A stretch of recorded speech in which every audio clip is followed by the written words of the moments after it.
后来，这个政论节目的名称，这个名嘴黄伟汉，就接到妈妈出车祸死亡的消息，随着为台北坐高铁赶来台中来处理掉后事。哥哥跟我讲的时候，我已经马上要开始了。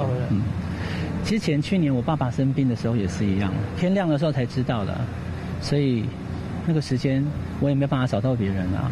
爸爸妈妈都跟我们讲说，先做该做的事，做想做的事。所以节目结束以后，赶快赶回来，哥哥知道，所以哥哥就先回来处理。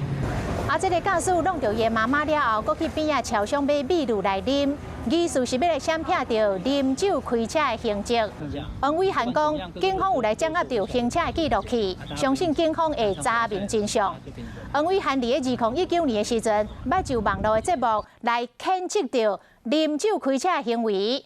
伊的面册马滚也改破文章来痛骂讲，啉酒开车是谋杀。想袂到过2年，伊上届亲来的老母，竟然就是去互啉酒开车甲弄死，互伊是无法度接受。不管怎么样，哥哥如果说